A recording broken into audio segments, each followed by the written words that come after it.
गई।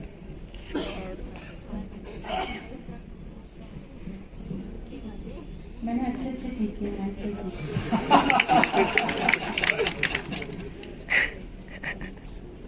एक बार पुनः आप सभी को प्रणाम करती हूँ।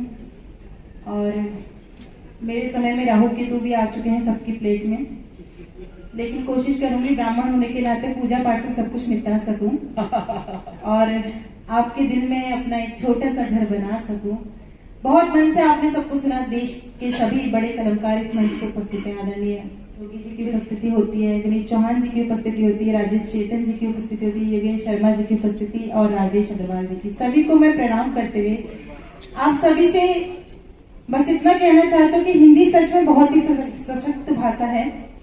क्योंकि आप भाभी जी जानते होंगे, एक बार आप हिंदी में कह दे कि हिंदी में समझाऊं क्या, भैया जी अपने आप समझ जाते हैं। और पत्नी एक बार उंगली से इशारा कर दे तो पति आके बोलते हैं हाँ बोलो क्या काम है, तो पत्नी कहती कुछ नहीं, उंगली की ताकत चेक कर रही थी। तो ये तो ताकत होती है पत्नियों की। और ये जो पीछे हमारे संचालक हैं, काफी देर से बहुत अच्छा संचालन किया है, इनकी भाभी जी बहुत धार्मिक हैं, घर से पैदल बिना चप्पल के मंदिर जाती हैं दर्शन करने के लिए, ये वापस आती तो पैरों में चप्पल होती है। लेकिन कुल मिला के बहुत अच्छा संयोजन और संचालन इन्होंने किया। एक बार जोरदार तालियां इनके लिए हो जाए। मैं नैनीताल से आती हूँ और अपने साथ मैं मंच की सबसे नन्ही कलम हूँ, उम्र में भी, अनुभव में भी, और शायद लेखनी में कैसे हुई आप मुझे बताएंगे, लेकिन सबका आशीर्वाद हमेशा ही मिलता रहा है। तब ये बात कहना चाहती हूँ कि नैनीताल से ये गौरी आपके लिए क्या क्या लाती है, सुनेगा। बीमार इश्क में दिल की दवा के साथ आई हूँ, बीमार इश्क में दिल की दवा के साथ आई हूँ, मोहब्बत की अनोखी सी अदा के साथ आई हूँ, महकने लग गई तेरे शहर की हर गली, क्योंकि मैं नैनीताल की ताजी हवा के साथ। वाह वाह वाह वाह, क्या बात है, क्या बात है, क्या बात है। और यहीं से मेरे साथ जुड़ जाइएगा। अभी तक यहाँ पे आपने अंगार सुना, शंभू शिखर जी के रूप में भंगार, मतलब हास्य भी सुना, भंगार, पर अब मैं आपको श्रृंगार सुनाना चाहती हूँ, गीत गजल सुनाना चाहती हूँ। शंभू जी कहकर गए थे कि वो शिव हैं, लेकिन शिव भी गौरी के बिना शव है। तब ये बात नहीं कहना, हमारे जिन लोगों को समझ में आया, बहुत बहुत धन्यवाद।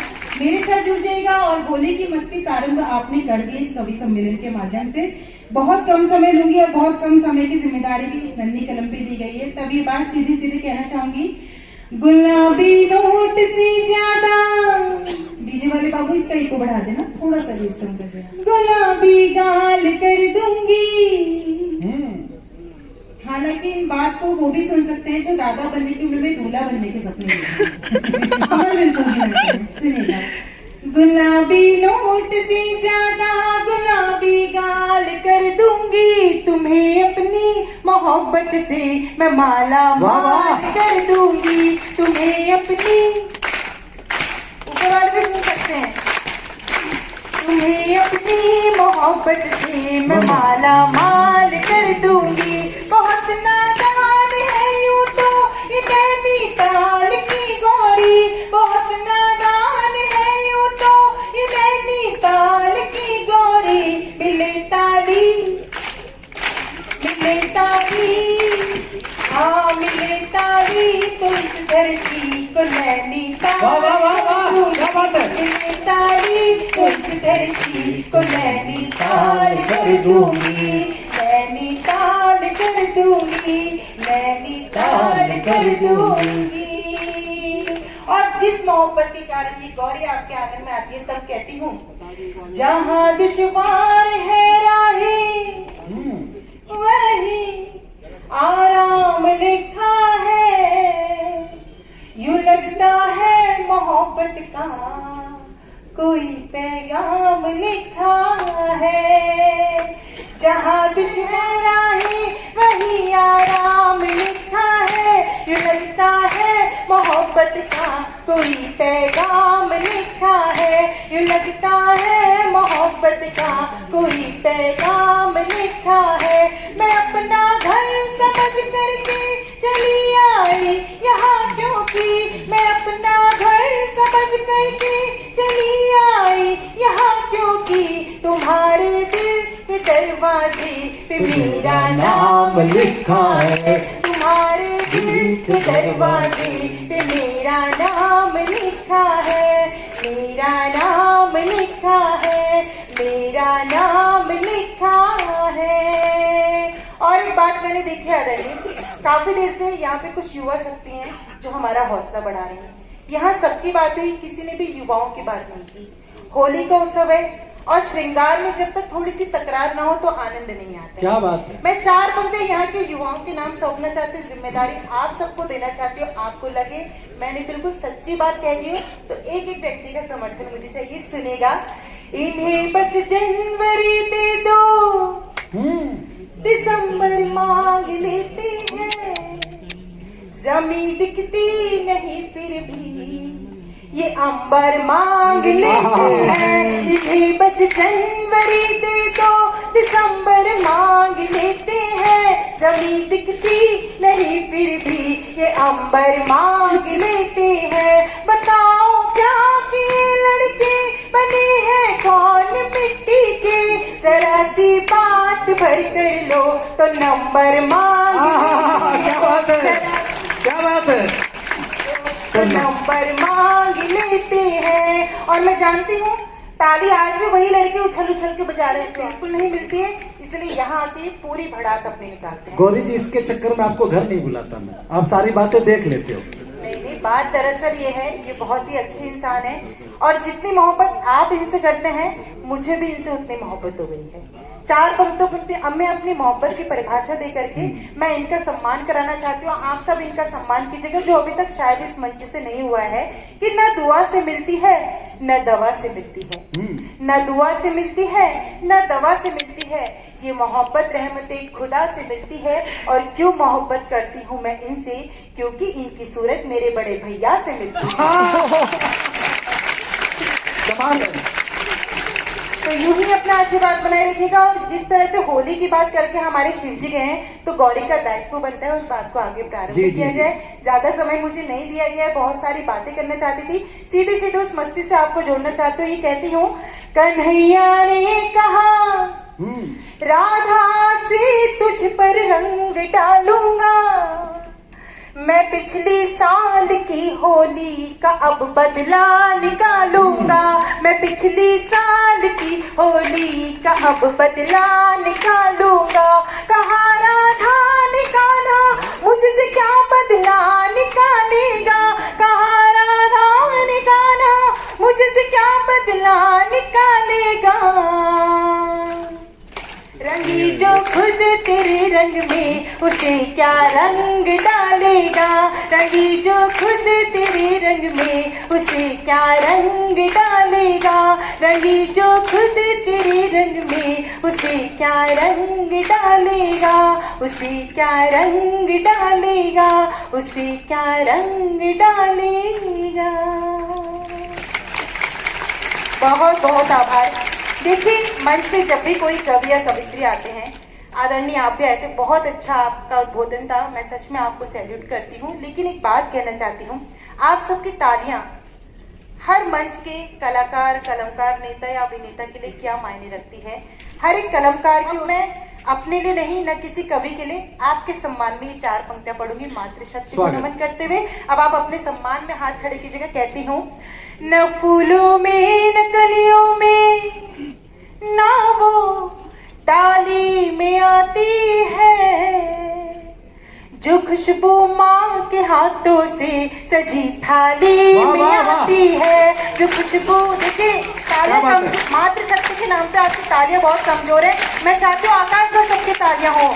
न फूलों में न कलियों में न वो डाली में आती है, जो खुशबू माँ के हाथों से सजी थाली में आती है, जो खुशबू माँ के सजी थाली में आती है। वो एक आवाज जो आती किसी मंदिर की घंटी से, वो एक आवाज जो आती किसी मंदिर की घंटी से,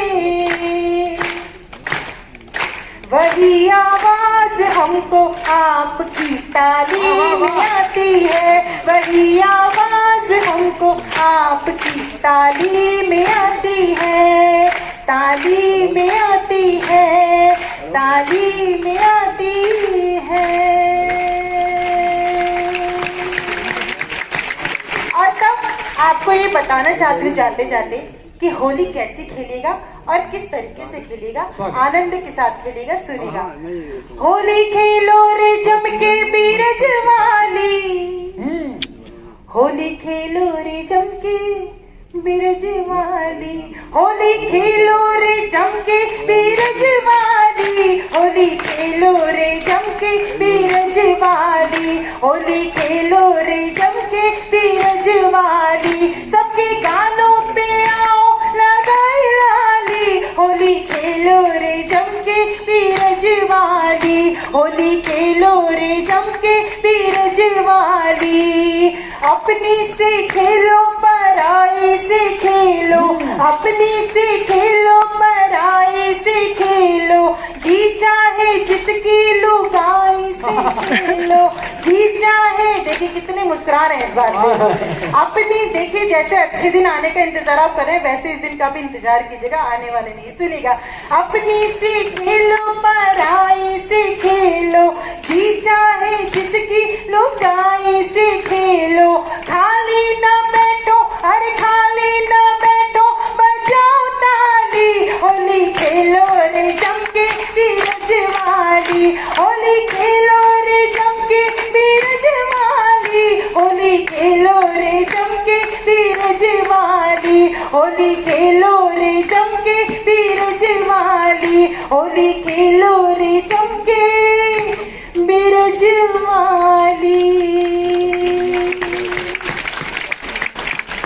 और होली इसको भी खेलनी चाहिए क्योंकि राम मंदिर भी बनने वाला है, और राम मंदिर जब बनने वाला है ऐसा लग रहा है लोगों को, क्योंकि रामायण में रामचरितमानस में लिखा है, दैहिक दैहिक भौतिक तापा, राम राज नहीं काहू ही डापा, सब नर करहि परस्पर प्रीति, चलहि स्वधर्म नित्य शुद्धि नीति। लेकिन गीता में एक तरफ लिखा है, परित्राणाय साधूनां विनाशाय च दुष्कृतां धर्म संस्थापनार्थाय संभवामि युगे युगे। इसका मतलब ये है, ये तो बिल्कुल भी नहीं। इसका मतलब ये है कि चाहे कुछ भी हो जाए, पुनः मर्यादा में रह करके अपने माता पिता का सम्मान करते हुए वैलेंटाइन डे नहीं बल्कि मातृ पितृ पूजन दिवस मनाते रहेंगे तो ये देश अपने आप राम राज्य में स्थापित हो जाएगा। और तब मैं ये बात कहना चाहती हूँ, क्योंकि मेरे बड़े भैया आदरणीय योगेश शर्मा जी ने एक माहौल यहाँ पे बनाया था कि किस तरह से हम लोग ऐसे देश को जवाब देना चाहते हैं जो खुद ही इस देश का बेटा है, जो कभी भी समाप्त हो सकता है, क्योंकि जिसकी उत्पत्ति हुई है उसका विनाश भी निश्चित है। लेकिन भारत ये जो हमेशा अमर रहेगा। परंतु हमारे देश में जब भी कोई तीज त्योहार होता है तो अक्सर वो वीरांगना भी अपने पति को जो सरहद पे तैनात है फोन करती है। वह ज्यादा दूर नहीं गया है। उस दिन भी एक पत्नी ने फोन किया होगा, लेकिन क्या कहा होगा, अगर मैं उसकी मन की बात को सच्चे तरीके से कह पाई हूँ तो मेरा नहीं बल्कि उस वीरांगना का सम्मान दे करके मुझे आदेशित कीजिएगा कि आगे की 4 पंक्तियां कह करके आपसे विदाई दूं। सुनिएगा। अभी तो पिया हमसे गए तुम दूर सरहद पर, अभी तो पिया हमसे गए तुम दूर सरहद पर, न करना शर्त दुश्मन की मंजूर सरहद पर, मोहब्बत देश से जो है तुम्हारी तुम निभा देना, निछावर कर हमारे मांग का सिंदूर सरहद पर, निछावर कर हमारे मांग का सिंदूर सरहद पर, हाँ सिंदूर सरहद पर, हाँ ये सिंदूर सरहद पर। लेकिन जब रंगों की वो थाली लेकर के उसकी सखी उस पत्नी के पास जाती है जिसका पति सरहद पे तैनात है। वो क्या उसे आशीष देती है, केवल 2 पंक्तियां लेकर के। उस गीत की मुंह दिखाई इसलिए करूंगी क्योंकि पूरा गीत मैं अगली बार अगर आई तो पढ़ूंगी, समय बिल्कुल भी नहीं है। बहुत सारे श्रेष्ठ कवियों को आपको सुनना है, मैं भी उन्हें सुनना चाहती हूँ। केवल उसकी मुंह दिखाई करके यहाँ से जाना चाहूंगी। आप भरपूर आशीर्वाद दे देंगे तभी उसे पूरा लिखूंगी। सुनेगा कहती है वो क्या रंगों की थाली देख करके अपनी सखी से कहती है, उस वक्त आपके हाथ थोड़े कमजोर पड़े थे, शायद आप लोग भी थोड़े से भावुक हो गए थे, लेकिन अब पूरा साथ दीजिएगा क्योंकि मैं गीत की कुछ भूमिका में पंक्ति पढ़ी। सुनेगा। एरी सखी मुबारक तुझको, एरी सखी मुबारक तुझको रंगों का त्योहार। क्योंकि वही सैनिक है जो बिना किसी मौसम की परवाह किए हुए, बिना किसी तीज त्योहार की परवाह किए हुए हमारी रक्षा करते हैं। और तब हम कहते हैं कि यहाँ नफरत की तहरीरी जब एक इंसान। एरी सखी मुबारक तुझको, एरी सखी मुबारक तुझको रंगों का त्योहार। एरी सखी मुबारक तुझको रंगों का त्योहार। मेरे पिया तो गए खेलने होली सरहद पार। मेरे पिया तो गए खेलने होली सरहद पार। तेरे चेहरे पर रंगों की, तेरे चेहरे पर रंगों की उड़ती रहे फुहार, सजती रहे फुहार। मेरे पिया तो गए खेलने होली सरहद पार। मेरे पिया तो गए खेलने होली सरहद पार।